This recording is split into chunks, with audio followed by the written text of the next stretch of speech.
خوش نصیب ہے وہ آدمی جس کی کمائی حلال ہو، جس کی روزی حلال ہو۔ دوسری صفت آپ نے بیان فرمائی وَصَلُحَتْ سَرِيرَتُهُ، جس کا باطن پاکیزہ ہو، جس کی اندرونی زندگی پاکیزہ ہو۔ تیسری صفت آپ نے بیان فرمائی وَقَرُمَتْ عَلَانِيَتُهُ، جس کا ظاہر بھی اچھا ہو، ظاہر بھی اچھا ہو، باطن بھی اچھا ہو۔ چوتھی صفت آپ نے بیان فرمائی وَعَزَلَ عَنِ النَّاسِ شَرَّهُ، خوش نصیب ہے وہ آدمی جو اپنے شر سے دوسروں کو بچائے، اپنے سے کسی دوسرے کو تکلیف نہ پہنچائے۔ پھر آپ نے فرمایا طوبیٰ لمن عمل بعلمہ، خوش نصیب ہے وہ آدمی جو اپنے علم کے مطابق، اپنی معلومات کے مطابق عمل کرے۔ جتنی اچھی باتوں کا اسے علم ہے، جتنے خیر کے کاموں کا اسے علم ہے، جتنی نیکیوں کا اسے علم ہے، وہ اس کے مطابق عمل کرے۔ چھٹی صفت آپ نے بیان فرمائی وَأَنفَقَ مِن مَالِهِ، خوش نصیب ہے وہ آدمی جو اپنے مال میں سے خرچ کرے۔ یہ 6 صفات وہ ہیں جو گزشتہ 3 جمعوں میں آپ حضرات کے سامنے عرض کیے جا چکے ہیں۔ گزشتہ جمعہ تفصیل کے ساتھ 6ویں صفت اور 5ویں صفت آپ حضرات کے سامنے بیان کی گئی کہ اللہ کے نبی علیہ السلام نے خوش نصیب لوگوں کی صفت بیان کرتے ہوئے فرمایا کہ خوش نصیب ہے وہ آدمی جو اپنے علم کے مطابق عمل کرے، اپنی معلومات کو معمولات میں شامل کرے، تبدیل کرے۔ اور 6ویں صفت آپ نے بیان فرمائی وَأَنفَقَ مِن مَالِهِ، اپنے مال میں سے اللہ کی رضا کو حاصل کرنے کے جذبے کے ساتھ، اللہ کو راضی کرنے کے جذبے کے ساتھ، اللہ کے حکم کے مطابق سرکار دو عالم صلی اللہ علیہ وسلم کے بتائے ہوئے طریقے کے مطابق خرچ کریں۔ تو اس سے معلوم ہوا کہ جو مسلمان خوش نصیب ہوتا ہے اس کی علامت یہ ہوتی ہے کہ وہ اپنے مال کو خرچ کرنے والا ہوتا ہے، مال کو بچا بچا کر، جمع جمع کر، دیکھ دیکھ کر، گن گن کر، اٹھا اٹھا کر رکھنے والا نہیں ہوتا، بلکہ اپنی ضروریات سے جو مال زائد ہوتا ہے وہ اپنی ضروریات سے زائد مال کو اللہ کے ضرورت مند بندوں کی ضرورتوں کو پورا کرنے میں خرچ کرنے والا ہوتا ہے۔ بلکہ علماء نے یہاں تک لکھا ہے، حضرات صحابہ کرام رضوان اللہ تعالی علیہم اجمعین کی زندگیاں یہ بتاتی ہیں کہ صحابہ کے پاس بہت سارا مال تھا، کچھ صحابہ بڑے بڑے مالدار تھے، لیکن صحابہ کا مزاج یہ تھا کہ جو مال ان کے پاس ضرورت سے زائد ہوتا تھا وہ اس کو اپنا سمجھتے ہی نہیں تھے، بلکہ اس مال کو وہ یہ سمجھتے تھے کہ اس میں اللہ کے بندوں کے حقوق متعلق ہیں، اس مال کو اللہ کے ضرورت مند بندوں پر خرچ ہونا چاہیے۔ بلکہ اس سے آگے بڑھ کر قرآن نے صحابہ کی صفت بیان کرتے ہوئے فرمایا وَيُؤْثِرُونَ عَلَىٰ أَنفُسِهِمْ وَلَوْ كَانَ بِهِمْ خَصَاصَةٌ، کہ صحابہ کی زندگی یہ بتاتی ہے کہ ضرورت سے زائد مال کو نہیں بلکہ خود ضرورت مند ہوتے ہوئے، خود کو اس کی ضرورت ہوتے ہوئے حضرات صحابہ کرام رضوان اللہ تعالی علیہم اجمعین نے اپنی ضرورتوں پر دوسروں کی ضرورتوں کو ترجیح دی ہے، دوسروں کی ضرورتوں کو پورا کرنے کو مقدم رکھا ہے۔ تو اللہ کے خوش نصیب بندے وہ ہوتے ہیں جو اپنے مال کو خرچ کرنے والے ہوتے ہیں۔ گزشتہ جمعہ جیسے میں نے بتایا کہ خرچ کرنے کا معیار کیا ہے، آدمی آدمی کہاں کہاں خرچ کرے،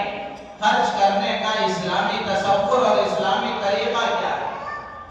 آدمی اپنی ذات پر خرچ کرے، اپنے بیوی بچوں پر خرچ کرے، اپنے رشتہ داروں پر خرچ کرے، اور اسی طریقے سے علماء نے لکھا ہے کہ دینی اداروں پر خرچ کرے،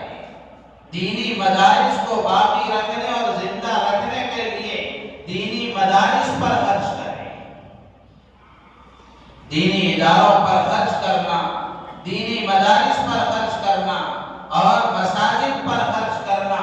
یہ بہت بڑی نیکی ہے، بہت بڑے اجر و ثواب کا کام ہے۔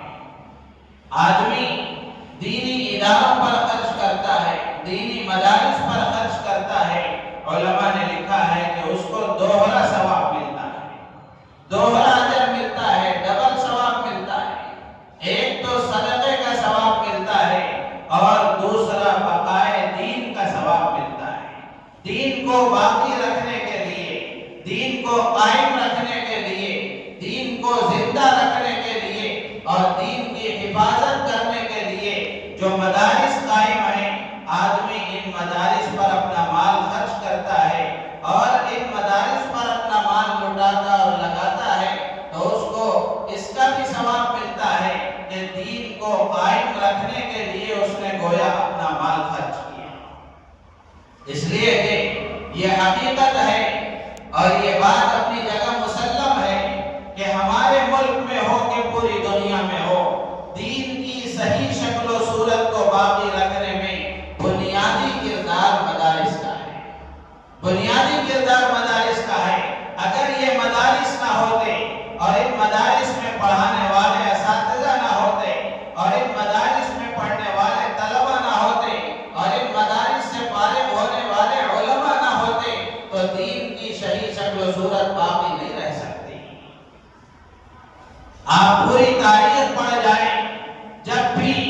دین کے سلسلے میں کسی قسم کی بھی کوئی ضرورت پیش آئی، اللہ تبارک و تعالیٰ نے علماء سے کام لیا ہے۔ تو اس لیے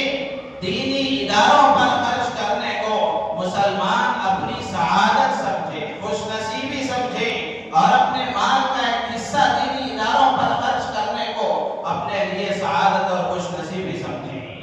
اس لیے کہ ایک تو اس میں صدقے کا ثواب ملتا ہے اور دوسرا بقائے دین کا سبب ہے۔ امام احمد بن حنبل رحمۃ اللہ علیہ فرماتے ہیں کہ ان النفقۃ علی العلم واہلہ من افضل القربات الی اللہ۔ امام احمد بن حنبل رحمۃ اللہ علیہ بہت بڑے امام ہیں، وہ فرماتے ہیں کہ علم پر اور اہل علم پر خرچ کرنا یہ اللہ کے قریب ہونے کا سب سے افضل ذریعہ ہے کہ آدمی علم کے لیے خرچ کرے، علم والوں پر خرچ کرے، یہ اللہ سے قریب ہونے کا سب سے بڑا ذریعہ ہے، سب سے افضل ذریعہ ہے۔ امام شافعی رحمۃ اللہ علیہ فرماتے ہیں من اعان عالما فقد اعان علی اقامت الدین، جو کسی عالم کی مدد کرتا ہے، کسی اہل علم کی مدد کرتا ہے تو وہ دین کے قائم کرنے پر اپنا مال لگاتا ہے، دین کی حفاظت پر اپنا مال لگاتا ہے۔ حضرت عبداللہ ابن مسعود رضی اللہ تعالیٰ عنہ نے فرمایا من انفق مالہ علی العلماء وطلبة العلم فهو فی سبیل اللہ، کہ جو اپنا مال علماء پر، طلباء پر، دین کا علم حاصل کرنے والوں پر، دین کی خدمت کرنے والوں پر اپنا مال خرچ کرتا ہے تو گویا وہ اپنا مال اللہ کی راہ میں خرچ کر رہا ہے۔ تو اس لیے دینی اداروں پر خرچ کرنے کو اپنے لیے لازم سمجھیں اور اپنے لیے سعادت اور خوش نصیبی کی بات سمجھیں۔ عموماً ہوتا ہے رمضان کے مہینے میں مدارس کے اساتذہ، مدارس کے سفراء آتے ہیں اور مسلمان ان کا تعاون کرتے ہیں، تو صرف رمضان ہی میں نہیں بلکہ ہر محلے والوں کو، ہر علاقے والوں کو، ہر بستی والوں کو اپنی بستی میں، اپنے علاقے میں، اپنے محلے میں جو مدارس قائم ہیں ان مدارس کی بقا کی فکر کرنا اور ان مدارس کو آباد رکھنا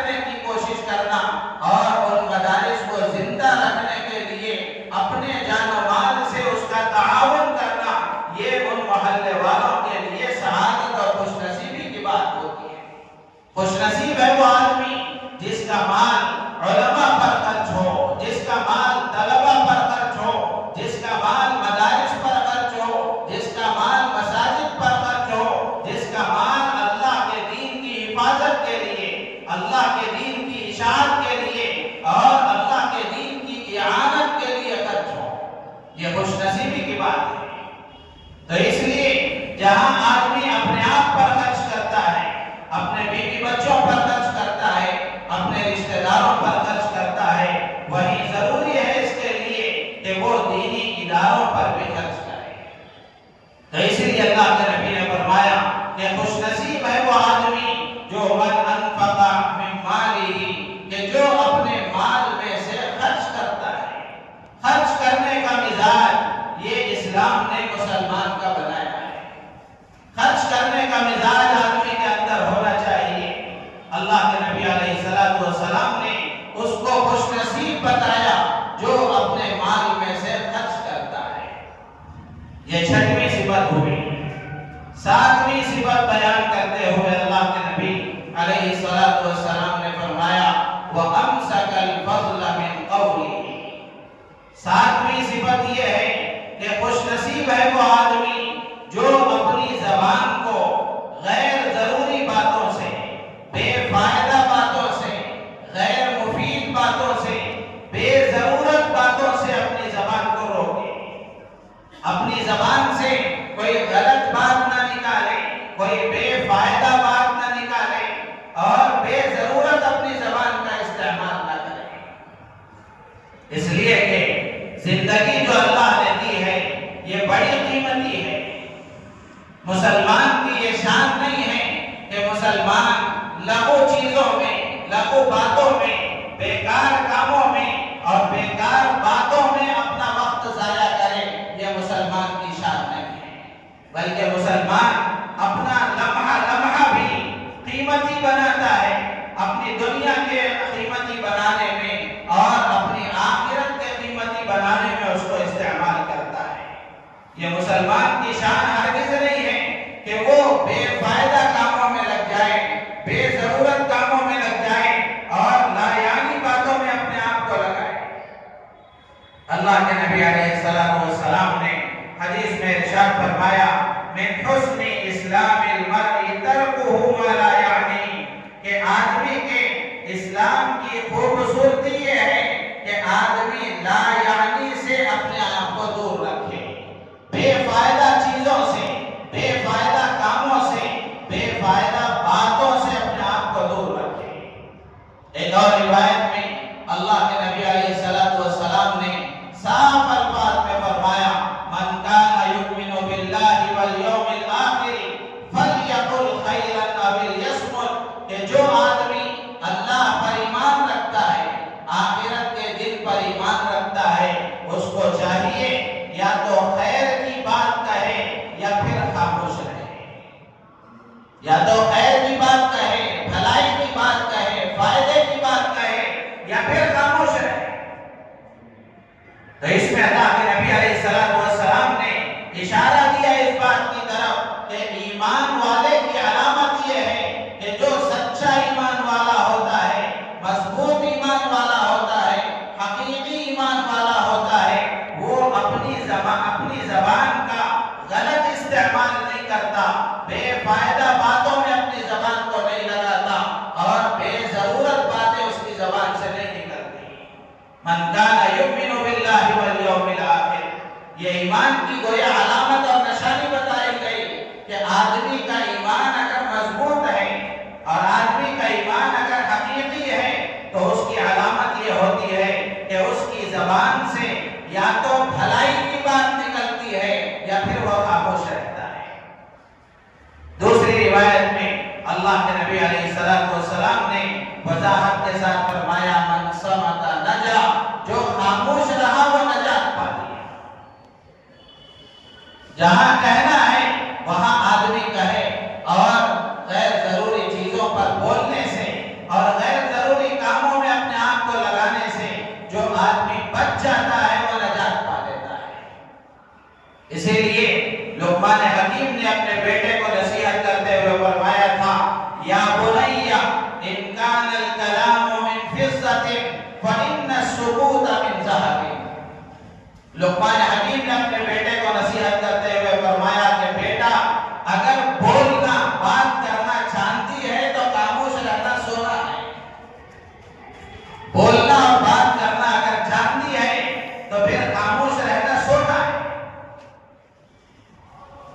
تو اللہ کے نبی علیہ السلام نے خوش نصیب لوگوں کی صفت بیان کرتے ہوئے فرمایا کہ خوش نصیب ہے وہ آدمی جو اپنی زبان سے بے فائدہ باتیں نہ نکالے،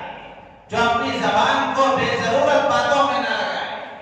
اور قرآن پاک میں اللہ تبارک و تعالی نے کامیاب ہونے والے لوگوں کے بارے میں اور کامیاب ایمان والوں کی صفات بیان کرتے ہوئے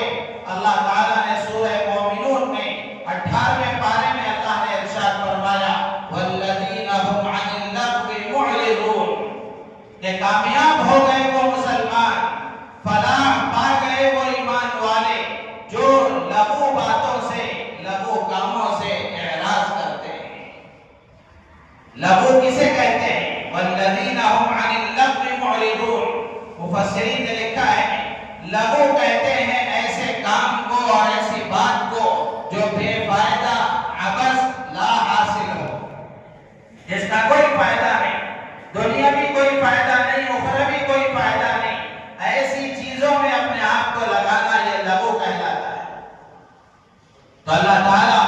اپنے خوش نصیب اور کامیاب ہونے والے، فلاح پانے والے بندوں کی صفات بیان کرتے ہوئے اللہ تعالیٰ فرماتے ہیں کہ والذین هم عن اللغو معرضون، کامیاب ہو گئے وہ ایمان والے جو لغو سے اپنے آپ کو بچاتے ہیں، دور رکھتے ہیں۔ تفسیر ماجدی میں مولانا عبدالماجد صاحب دریابادی رحمۃ اللہ علیہ نے لکھا ہے کہ لغو فعلی بھی ہوتا ہے، قولی بھی ہوتا ہے، یعنی بیکار کام بھی ہوتا ہے، بیکار باتیں بھی ہوتی ہیں۔ تو خوش نصیب ہے وہ آدمی جو بیکار کاموں سے بھی اپنے آپ کو بچائے، بیکار باتوں سے بھی اپنے آپ کو بچائے،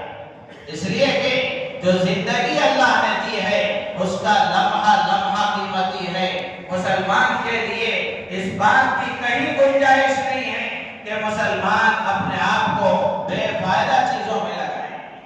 اسی لیے اللہ کے نبی علیہ السلام نے فرمایا تھا نعمتان مقبول فیہما کثیر من الناس الصحۃ والفراغ، یہ دو نعمتیں ایسی ہیں کہ جن کے سلسلے میں اکثر لوگ دھوکہ کھائے ہوئے ہیں، اس کا غلط استعمال کرتے ہیں۔ ایک الصحۃ والفراغ، ایک صحت ہے اور دوسری فرصت ہے۔ یہ صحت کا زمانہ اللہ نے دیا ہے، بیماریوں سے محفوظ رکھا ہے، ہاتھ و پیر سلامت ہیں، آنکھوں کی بینائی سلامت ہے، کانوں کی سنوائی سلامت ہے، زبان اللہ نے سلامت رکھی ہے، ہاتھ و پیر اللہ نے سلامت رکھے ہیں، صحت مند اللہ نے بنایا ہے۔ تو اس صحت کو آدمی صحیح طریقے سے استعمال کرے، اللہ کی عبادت میں استعمال کرے، اللہ کے بندوں کی خدمت میں اس کو استعمال کرے۔ اور دوسری چیز اللہ کے نبی نے فرمایا الفراغ، فرصت کا زمانہ، فرصت کا زمانہ یہ بھی بڑا قیمتی ہے۔ آج کسی سے بھی آپ پوچھیں، ہر آدمی کہتا ہے میں بزی ہوں، مشغول ہوں، مصروف ہوں۔ فرصت کسی کو مل جائے، یہ فرصت اللہ کی بڑی نعمت ہوتی ہے۔ اس میں آدمی اپنی آخرت بنانے کے لیے اگر اس کو استعمال کرے اور اس کا صحیح استعمال کرے تو پھر اس فرصت کے زمانے میں آدمی اللہ کا مقرب بندہ بنتا ہے۔ ورنہ ہوتا یہی ہے کہ اکثر آدمی غلط چیزوں میں، غلط باتوں میں، غلط کاموں میں یہ فرصت ہی کا زمانہ استعمال کرتا ہے۔ ورنہ کام و کاج میں آدمی لگا ہوا ہو، اس کو برائی کا خیال نہیں آتا۔ جہاں آدمی اپنے کاموں سے فارغ ہو گیا، جہاں فرصت کا موقع اس کو مل گیا، تو پھر آپ دیکھیں کہ یہ فرصت کا وقت چوراہوں پر، ہوٹلوں میں، اڈوں پر، پتہ نہیں کہاں کہاں آج ہمارے نوجوان اور دوست استعمال کرتے ہیں۔ تو اس لیے اللہ کے نبی علیہ السلام فرماتے ہیں کہ خوش نصیب ہے وہ آدمی جو بے ضرورت باتوں سے اپنے آپ کو بچائے، اپنی زبان کو بے فائدہ باتوں میں مشغول ہونے سے بچائے۔ بسا اوقات ضرورت سے زائد باتیں بڑے بڑے فتنے کا سبب بن جاتی ہیں، ضرورت سے زائد باتیں بڑے بڑے فتنے کا سبب بن جاتی ہیں۔ فتنے کا سبب نہ بھی بنے، یہ وقت کو ضائع کرنے والی تو ہے، اس میں وقت کو ضائع کرنا تو ہے ہی، اور اللہ نے یہ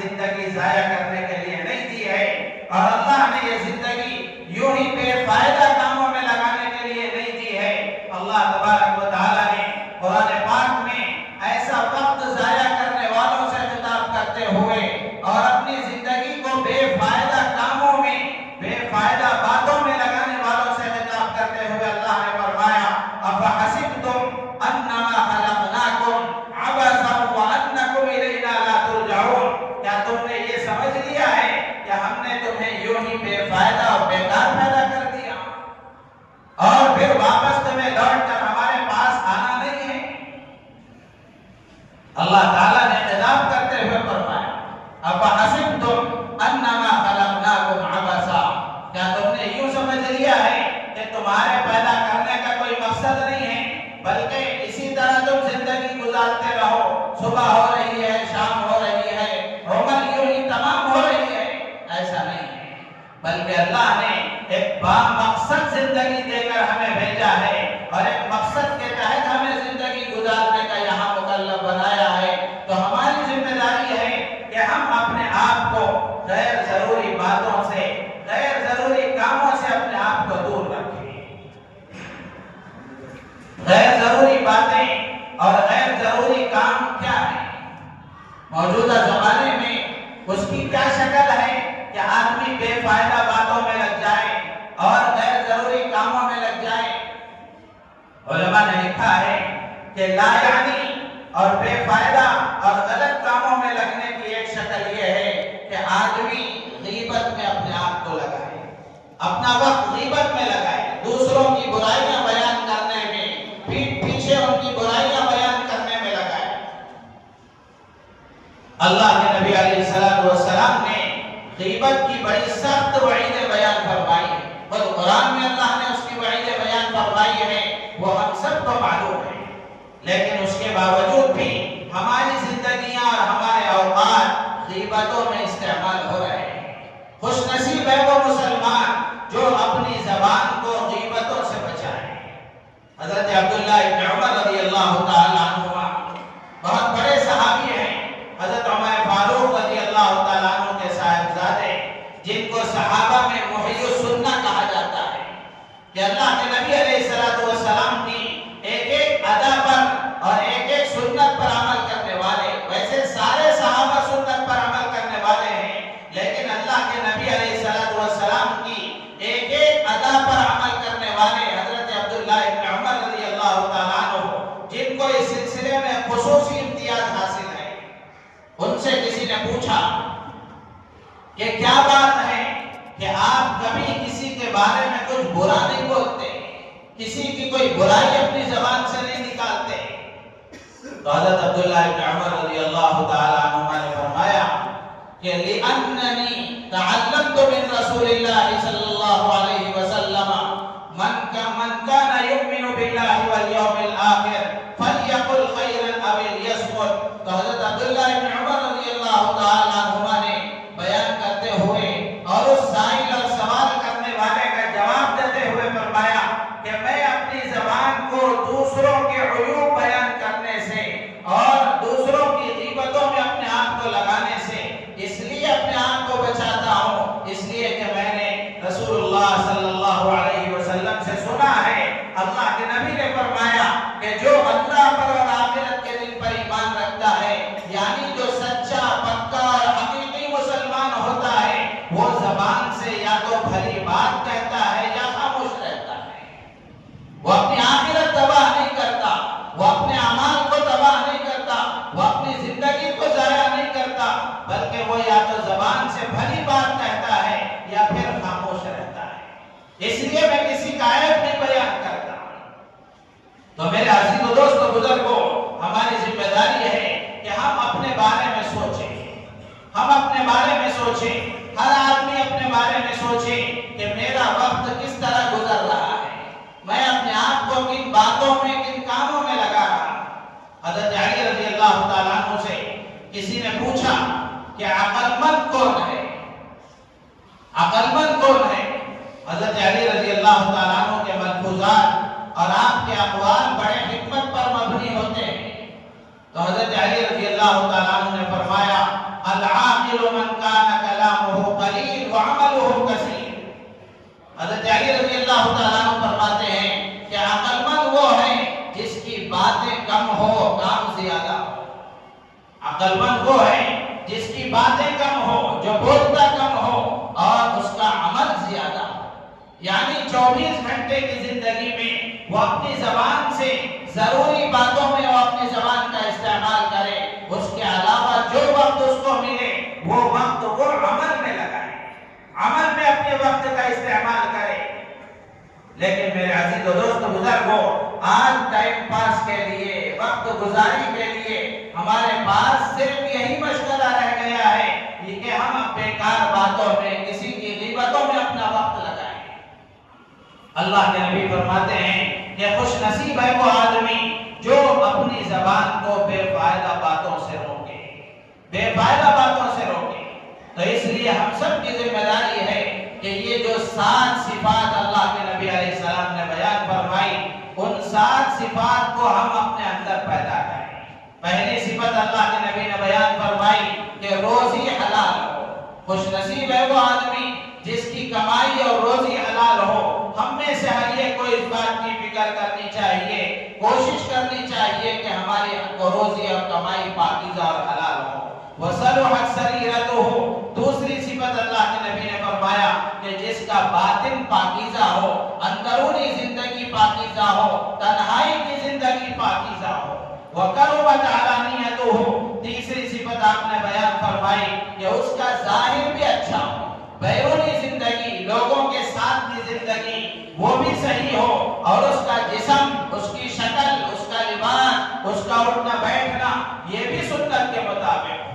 اور چوتھی صفت آپ نے فرمائی وَعَزَلَ عَنِ النَّاسِ شَرَّهُ، کہ وہ لوگوں کو اپنے شر سے بچائے، اپنے شر سے لوگوں کو بچائے۔ پانچویں صفت اب آپ نے بیان فرمائی طُوبَى لِمَنْ عَمِلَ بِعِلْمِهِ، خوش نصیب ہے وہ آدمی جو اپنے علم کے مطابق عمل کرے، جتنی اچھائیوں کا، جتنے اچھے اعمال کا اسے علم ہے وہ ان اچھے اعمال پر عمل کرے۔ چھٹی صفت آپ نے بیان فرمائی وَأَنفَقَ مِن مَالِهِ، کہ وہ اپنے مال میں سے خرچ کرے۔ ساتویں صفت آپ نے بیان فرمائی وَأَمْسَكَ الْفَضْلَ مِنْ قَوْلِهِ، کہ وہ بے فائدہ اور ضرورت سے زائد باتوں سے اپنے آپ کو دور رکھے۔ اللہ تعالیٰ سے دعا ہے اللہ تعالیٰ ہم سب کو ان باتوں پر عمل کی توفیق عطا فرمائے، اور ان 7 خوش نصیب لوگوں کی صفات کو ہمیں اپنے اندر پیدا کرنے کی اور اس کی کوشش کرنے کی اللہ تعالیٰ ہمیں توفیق عطا فرمائے، ہماری نیتوں میں اخلاص پیدا فرمائے۔ آمین وآخر دعوانا ان الحمدللہ رب العالمین۔